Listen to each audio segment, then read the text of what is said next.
Welcome to episode 75 of the Hipsters United podcast. My name is Chris, and joining me this week are Andrew. Hello. And Susan. Hi. Susan, up until now you've been a special guest, but since this is probably the, third or fourth time on the show, I think you're getting promoted to podcast regular, so no more special guest. Ooh, yeah, very exciting. Well, thank you. Thank you for the honor.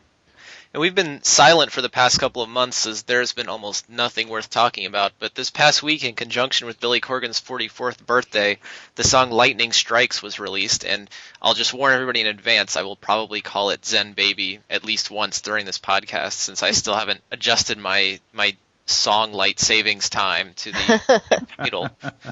But it was previously known as Zen Baby. It was played at a few of the public soundchecks last summer, and it's the first Teargarden song that features all four touring members of the band. So, Andrew, much has been made about how this has been a full band effort, both by the fans and by Billy himself on his Twitter and in Facebook. I believe he talked about it a little bit back in December. Besides Nicole's backing vocals during the chorus, is there anything about this song to you that really sets it apart from the other Teargarden songs as, oh, this is clearly the whole band rather than just Billy and Mike? Yeah, I don't know. I don't think there's anything you can point to. I think the Nicole's backing vocals are clearly the what sort of set this as a unique song within the Teargarden's album so far. But they don't have a keyboard player, so that's obviously probably Billy playing the keyboard, and that obviously gets a lot. There's a lot of keyboard, and that was what a lot of people's first impression was about the song. And I think probably I'm sure this song, since he did involve the band with the writing and maybe not the writing, but the production and the putting together, constructing the song, was different than any other song so far. You know, I don't think there's a clear thing you can point to saying, oh yeah, they're definitely four different people playing on this song instead of Billy and playing all the parts, all the non-drum parts, and then Mike playing the drums. So, you know, I don't know where Jeff's magic contribution shows up, but it's probably in there somewhere, obviously. And obviously Nicole got her bass parts in. She's got a little backing vocal line, which is a nice little extra feature. But obviously, I think the biggest component of the song everyone talked about online was all the keyboards, and that's obviously Billy and his Ichabod machine. So we finally got to. Apparently, none of the keyboards up till now were Ichabod. Now this is apparently finally Ichabod in action, and they certainly put it to extensive use in this song. Yeah, I think we should update the Wikipedia page to add Ichabod as a member of the band. This was a full band effort, and Ichabod was quite prevalent in the song. Yeah. Oh, I think the synth were a clear element, but I don't think they were like the primary element. I mean, there's some loud guitars in the song. I don't know if I'd go quite as far in saying that the keyboards are the number one key element to the song. I think they're pretty, most cases, pretty far back in the mix, but yeah, I was actually gonna say kind of the same thing. So the first few times I listened to this at work, streaming from the Rolling Stone site through pretty crappy earbud headphones, and I thought, wow, this is a synthesizer song, just like The Fellowship. But after listening to it on my computer with, higher quality headphones, it really just sounds like a guitar-driven rock song that has, like, synthesizer as an element in the background. I mean, I still think the two songs are fairly similar, probably more similar than any other two Teargarden songs are to each other. But The Fellowship sounds like it could have been a Future Embrace outtake to me, whereas this sounds like a remix Siamese Dream outtake or something. It doesn't sound as synthesizer-ish as The Fellowship, which is kind of ironic because The Fellowship did not feature Ichabod while this does. Yeah, my first couple hearings I heard, I guess it was similar sort of feeling, was I heard the synthesizer stuff going on, but not to say that was the only thing, and it's not to say that didn't meant to say in my initial statement about that was the only thing going on in the song, but certainly was what attracted the most attention initially with the first opinions online were a lot of mentions of that. So, but it's definitely different than The Fellowship. I mean, it's definitely a lot more rock and roll, straight rock and roll, sort of Siamese Dream style rock and roll Pumpkins music than the Fellowship was. Going back to the full band thing, I mean, it's a rather commonly held belief in the fan community that the reason the full band needs to be in the studio is so that someone tells Billy no. So perhaps Billy wanted to put 5 minutes of guitar drone onto the end. No, Billy. No. So maybe that is the full band component to the song.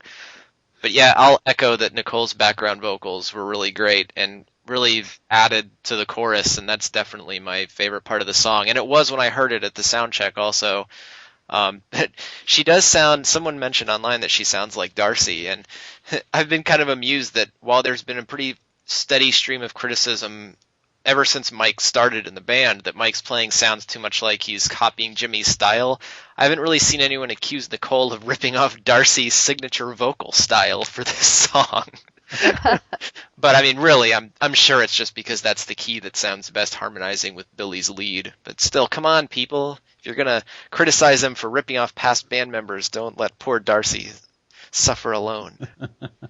I heard, I actually did see some people posting online that things like they thought the song had a similar sound to some of the things in the guitar work to work on Lassie Foundation, which is Jeff's band. But I've never actually taken the time to listen to anything by Lassie Foundation, so I couldn't really comment on that. But I did see that. I think it was somewhere on the O board. I saw somebody mention that. Thought that was interesting. Also, I thought Mike was supposed to have recorded vocals too, and I listened to it over and over again, trying to pick his voice out in the mix on the background vocals, and I was not getting it. Maybe it's in there, but I'm just hearing Nicole in the background. But, I mean, I really thought it was an enjoyable song. I think it sounds like the Pumpkins, definitely. I think it sounds more Pumpkins-y to me than a lot of the other songs on Teargarden so far. But yeah, it's not really clear to me what did everyone contributing, what did that add? What's the X factor, in terms of lightning strikes? I don't know. But I'm kind of curious to listen to Lassie Foundation now to see if I see any truth to that comment. But I don't know. Maybe it'll sound just like this song. Guitar rock, some synthesizers in the background. Fall consonants, right? Yeah, speaking of the sound check, I heard it at the sound check, and honestly, I remember really liking it at the sound check. The only real specific things I could remember from it were the palm muting part from the beginning, and that I really liked the chorus. And it's like hearing it for the official version that came out on Thursday, I definitely didn't. When I started listening to it, I wasn't like, oh yeah, this is the song I heard at the sound check. So that's the sound check didn't color my opinion of it that much. But going back, there is a version from one of the sound checks that's leaked out there online. The sound quality is not very good at all, but you can at least kind of hear what the musical structure is like, and the lyrics are totally different, at least from what we can hear, except for the chorus. The chorus sounds very similar, if not identical. That may be the one part that's almost exactly the same. I know in the soundcheck version, he says Zen Baby a lot more often. Like, he says it in that one little bridge part during the officially released song, but he says it pretty frequently during the soundcheck version. The music, though, is pretty similar. Did you guys listen to the soundcheck version? Was there any musical parts that changed a lot that you heard? I think one thing that was notable, and this was probably just to get kind of a layered sound in the chorus and in different parts throughout the song, there's a lot of like doubled guitar, layered guitar, which I think that's something that Jeff and Billy were doing pretty frequently throughout the 2010 tours. So you could hear it on Ava Adore, you could hear it on Gossamer, you could hear it on there's another one that's pretty notable, My Love is Winter. So they were doing that, which is one of the things that I really liked about the soundcheck version, and also to me really recalls, classic Pumpkins. But they went a little bit different direction in the recording, obviously, but I like both versions. I don't know. Listening to the soundcheck version, there's a lot of energy there. It definitely feels like a full band sound, like every member's contributing something. So I like that about it. But I still like the recorded version too. I don't know. I can't quite come down fully for one or the other. But I think the recorded version's growing on me a lot the more I listen to it. So Yeah, definitely. The lyrics to the final version definitely are a lot better, at least from what I can understand. oh yeah. He only really had to say Zen Baby those 2 times. He didn't have to say it during every verse and everything.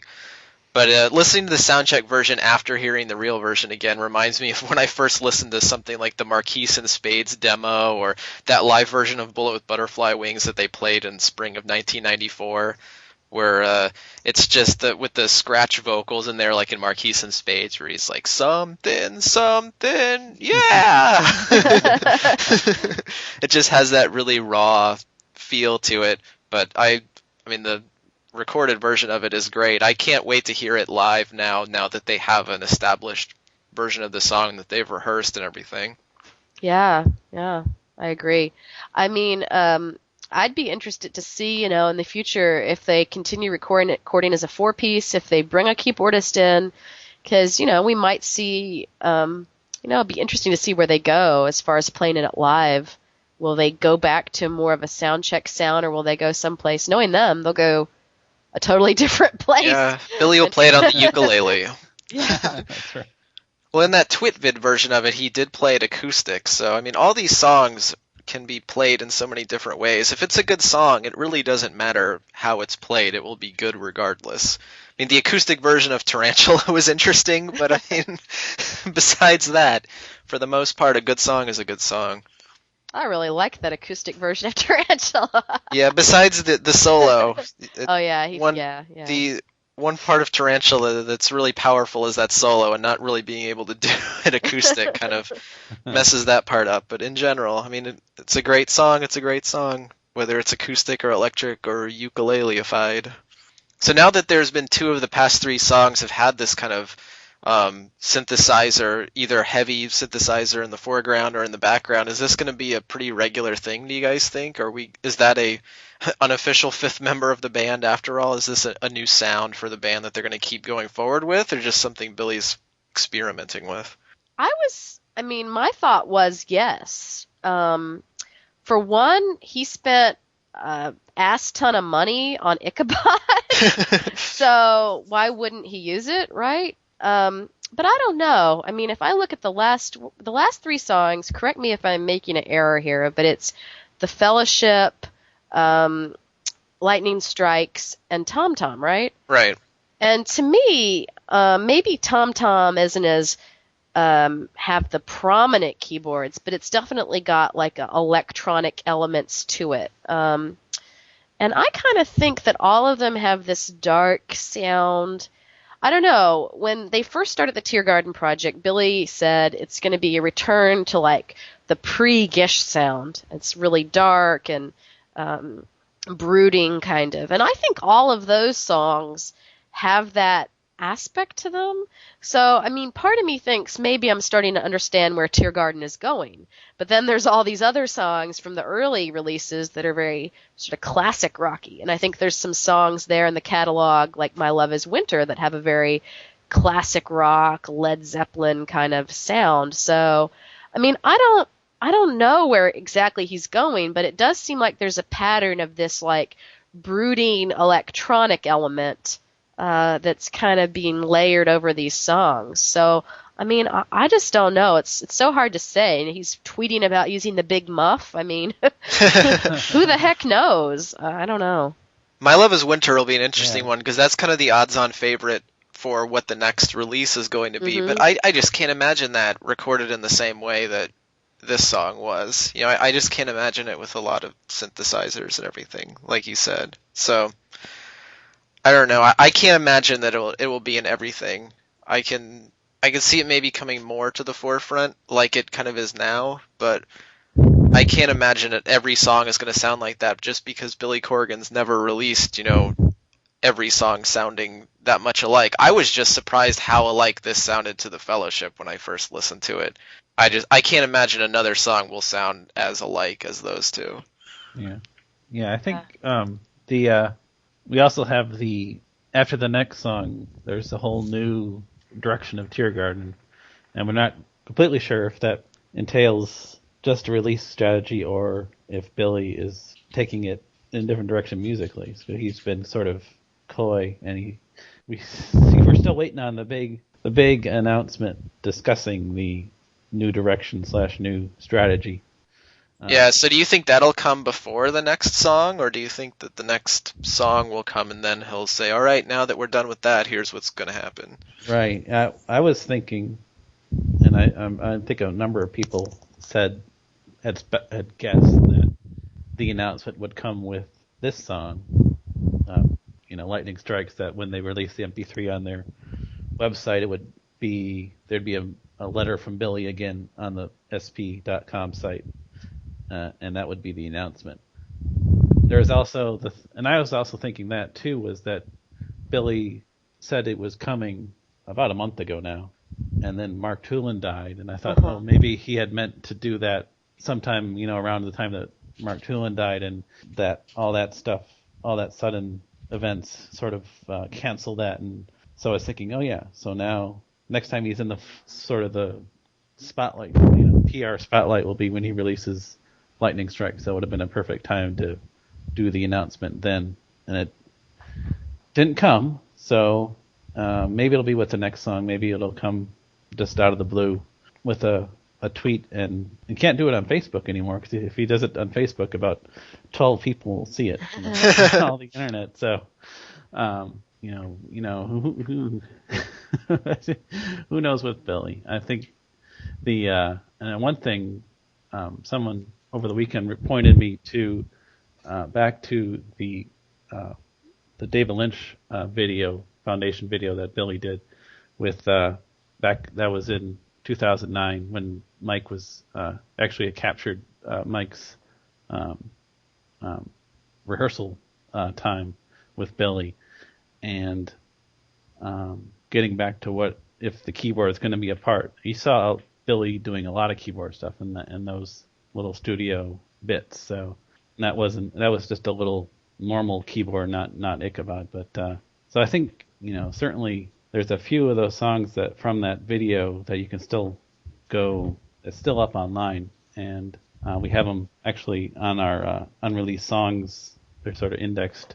We have links directly into the video, sort of where we're guessing where the songs are. But there's a number of songs from that sort of pile of unreleased things that have keyboard components in there. So certainly, I think Billy made a decision from the start to sort of include the keyboard, and whether he continue and how they do this live and going on in the future is going to be interesting, because they've got two major songs now that have a sort of a major synthesizer-ish. The quibble on how major the contribution of the song is, but whether or not they're going to bring on a fifth touring member to do keyboards, or if they'll have some sort of some guy on the soundboard sort of playing loops. They could do a backing track, or they could just not have it at all and just play it as a rock song. Play different versions, yeah. So who knows what they've got. Billy has got multiple ways of going in the future, sort of dealing with it. But I don't think the keyboard is going away. That's certainly my guess in the future is that when Carrie Brown tweeted, that the next song was Siamese Dream 2, I think, and then people heard all these keyboards, I think that sort of threw some people off, saying, well, there wasn't any keyboards in Siamese Dream, but it's certainly I think they're going to stick around through the rest of Teargarden, I'm sure. Yeah, when Yeah. things like that get said, I think people need to look past the production. Like, it's not going to sound like Siamese Dream. Like, Yeah, they exactly. don't release songs that sound like that anymore. Yeah. Well, it's not even going to sound like Zeitgeist. Like, one thing that I think, I've been hanging out in the O board a little bit lately, just to kind of get a pulse in, like, a fan community that's, outside of HU. And, well, I mean, it's a lot of overlap, obviously. Some people read both forums. But, I think it's interesting. I think there's a lot of fans out there who maybe got into the band with Zeitgeist, who are on the O board. And they're kind of disappointed with the direction of Teargarden. And the thing is that Billy just doesn't repeat himself. I mean, I'll go on the record as saying that Zeitgeist, in particular things like Superchrist, for example, that's probably my least favorite thing the Pumpkins have ever done. It's heavy and brutal. And Zeitgeist maybe isn't quite to the extreme that like something like Superchrist was, but it's not my favorite of Billy's output. It's just really heavy and dark. And I like I think the Teargarden tracks are kind of dark in their own way too, but they're kind of got this spooky, mysterious, I don't know, I feel like they're a little more layered and they're not as brutal in a way. So, I don't know. I mean, I think that I'm seeing a lot of stuff in the fan community, but Billy doesn't repeat himself. He's not going to do another Siamese Dream. He's not going to do another Zeitgeist or Adore or Future Embrace. I mean, and, he's always changing. So I don't know. I mean, I look at what he's saying about, this is the thing with Billy, and I know y'all talked about this on an earlier podcast. I think he keeps pointing to, I'm writing all new songs. Y'all are really going to like these songs. They're going to be super heavy. I'm bringing out the big muff. We're going to a really dark place. Hurricane! And it's always like putting it off on the future. But, I mean, I know he's trying to hype things up, and I'm glad that he's so excited. But part of me is also a little bit distrustful of like, well, how heavy are things really going to be? I don't know. I mean, I kind of like what Teargarden has been. I enjoy it far more than Zeitgeist. It's what got me back into the Pumpkins when I heard those Spirits in the Sky song. I hadn't really been following Billy for 4 or 5 years before that point.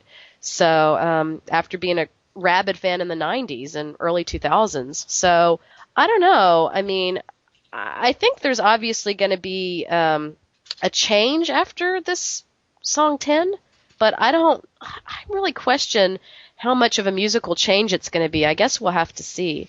As far as the release stuff, no clue about that. There's a lot of people on the O board that are saying that they feel there's going to be a 2-song vinyl EP that'll come out on Record Store Day.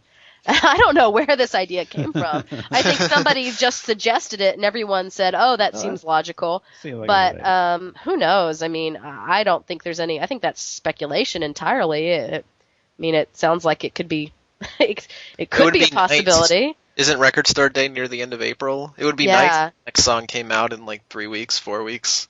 I think – I don't follow Nicole on Facebook, and this is where I probably should be, but I think she said that the next song would be in April. So maybe on that forum or her Twitter. I don't know. But, I mean, who knows? But I also really agree with what Andrew said. I think that maybe they had something planned, and then, the tragic passing of Mark Tulin, I think, may have shaken up what their plans were a little bit, which is understandable. So I guess we'll see. I don't know. I think the sky's the limit. There's another group of people that say, oh, he's going to wait till he has 10 or 15 songs and put out an album. Yeah, I don't see that. Yeah, I don't really either, but, I don't rule it out entirely, but I guess it's possible. I mean, it's possible that now that he's writing with the band, and I think they are writing now. He tweeted, I believe, the other day that, they're in the studio writing, and he was really excited about what they were working on. But, I mean, maybe he's just gotten re-energized with the whole idea of recording an album with the band, and he didn't think he would ever be like that again before, and that's why he wanted to do the one song at a time. But I don't know. I still don't really see that happening. Yeah, I'm skeptical. I mean, he said so many negative things. I mean, not negative, that's not the word I want really. He said so many things that are critical of the format of the album. And I don't know how much of that is really tied to a critique of the record industry. But it just seems like, I don't know. I just don't think he's going there. I think he might say, I think if anything, it's more likely he's going to release the EPs like all at once or something. I don't know. Who knows? Yeah, because he just said recently, I think, that one thing he really likes about doing one song at a time is it really makes him really think about what he's trying to say with his song when he releases it, because it's the only song that's coming out at a time. Yeah. So I don't know. I just don't really see him abandoning all that and going right back to doing an album again. Yeah. I don't either, but you never know. It's Billy Corgan. You can't. Yeah. Yeah, Record Store Day is April 16th, so if you want to put your Wow, bets that's in. actually pretty soon. So that's pretty soon, yeah. That's almost. This was the that's 17th, so yeah. It's less than a month away. In Teargarden song release time, that's like tomorrow. Yeah, that's true. I noticed that. Oh, I'm sorry, but Yeah. I noticed. Oh, sorry. It's all right. Go ahead. Okay, I noticed Eric. I assume it's Eric on the. It could be somebody else on the SPFC Teargarden discography page. Now has a estimated date to release of the next song. Oh no. He ran the modal whatever. I don't know. It's pretty funny. You can That look sounds at like Eric. it. Yeah. Sorry, Andrew. Yeah, current got just loaded up. We're current average 50.5 days between releases. So the next average date, if they go by average, it'll be May 6th. If it's the longest current gap, they match the longest gap between releases, it'll be May 26th. So there you go. So Really? I The think- longest gap is 2 months? That doesn't Sure. seem right. Let's see. Because Tom came out in November. 70 days. No, the longest That's gap when was- you was consider between- that Fellowship went online in January. That's where that's. Oh, okay. Yeah. Yeah, that was between Freak and Spangle, and Fellowship kind of got scrambled because of the Vampire Diaries thing. Yeah. So the official gap between Freak and Spangle was 70 days. And then Spangle to Tom Tom was 60, but then you had the Fellowship sort of in the mix in the middle there with the release on the Vampire Diary and the release as a official downloadable song. Yeah, I don't know. It just felt like a long time since the last song. Yeah. Even if Fellowship came out on the website. Yeah. Yeah. Yeah. Kid, yeah. Come on, Billy, be faster. Well, he's throwing out all his songs. That's None of right. that's getting recorded. All new songs. All Yeah, I mean, that's what I was going to say. If they're actually writing right now in the studio, I wonder what that means for all those songs that we have on Hipsters United on the unreleased songs page. Yeah. We know he has one more, obviously, that's going to be one of those songs, presumably. But after that, I guess it depends on what the announcement is. We could never know what Blurricane sounds like. It will always be the greatest song ever. It will be as great as you can imagine. Yeah, that's right. Oh, man. Well, what did you guys think of the lyrics to this song? That's one thing that I had mentioned previously that I was kind of unhappy with originally for some of the earlier Teargarden songs, like especially when we were talking about Astral Planes. But I've been pretty happy with the lyrics for the past 3 songs, I think. The Fellowship, Tom Tom, and this one. He seems, at least to me, to have gotten back into the visual imagery in his lyrics that were what kind of drew me to the Pumpkins to begin with. So I like it. I enjoyed the lyrics. There were no come-ons, no sha-la-la. So yeah, I think definitely well done on the lyrical side. I don't necessarily dislike the commands or the shalalas or what else have people been complaining about. Yeah. Well, people were freaking out when that Twit vid came on, where he was clearly, I think, working up the lyrics. I mean, we know he was recutting the vocals, so whether they were Right. recorded or not before, Nicole did the backing stuff in like November, December, and then he was redoing the vocals in February, possibly even rewriting the lyrics, as we kind of saw him scribbling on his notepad there, and he was a sha-la-la-line, and everyone was like, oh God, there's going to be more, sha-la-las, and I actually agree. I actually would take it as far back as Spangled as well. I feel like EP2, maybe not including Freak, just because I find the pseudo-environmental message of Freak to be kind of bizarre. Yeah. But I would say Spangled, Tom Tom, Fellowship, and Lightning Strikes. I enjoy the lyrics. They remind me of classic Pumpkins lyrics for the most part. Tom Tom, I think I've been on the record about this before. The chorus is the Morning Man thing. I don't know, just that phrase weirds me out. But other than that, I think the song is pretty good as far as lyrics. I feel like he's really, doing those sort of lyrics that are very image-laden.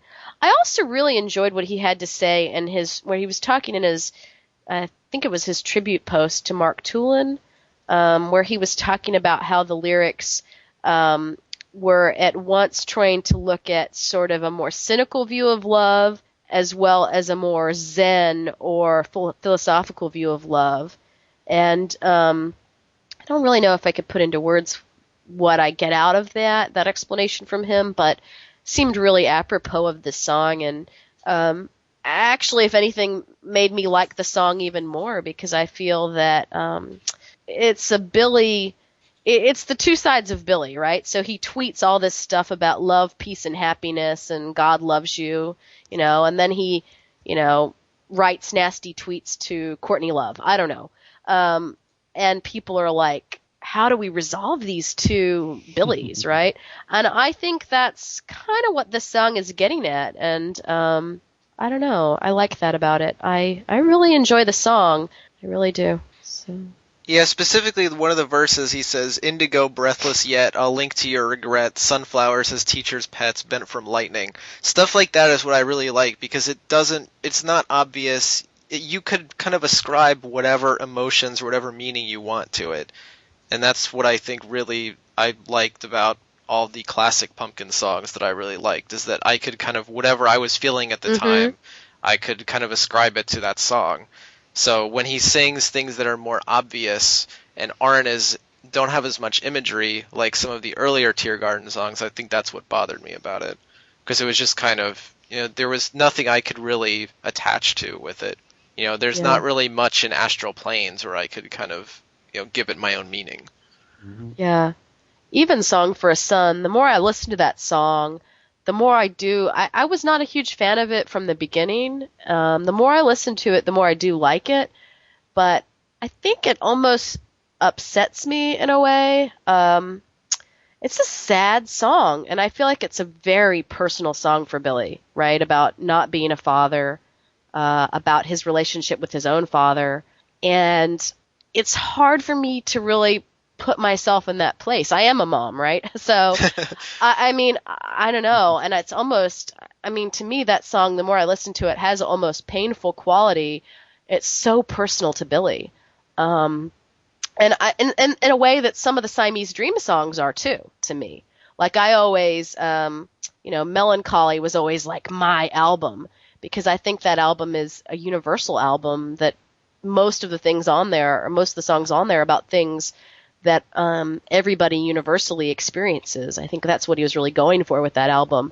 But Siamese Dream some of the songs at least are so intensely personal. And some of the songs that are that level, again, it was harder for me to relate to. Maybe like Disarm, right? Might be a song like that for me. Or Quiet. I think he's moving towards the more, I think of it as classic Pumpkins lyrics, but I think there are some songs from the past too that were that very personal or unrelatable mode. I don't know. So. Well, anything else about Lightning Strikes before we call it an evening? I think I've ran out of insight on that. Yeah. Or Zen Baby, if you will. Yeah. I was trying to recall if any of us called it Zen Baby. I don't think we have. I think we made it through clean. Right. Well, thanks for joining us this week. There haven't been any live performances of Lightning Strikes yet besides the soundcheck version. I will not subject you all to the soundcheck version due to the audio quality of it. So let's go with another kind of electronic-y, synthy rock song, Mina Loy from Chicago on July 5th, 1995. Good night, everybody.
podcast is not affiliated with or endorsed by the Smashing Pumpkins, Virgin Records, or Warner Brothers Reprise Records.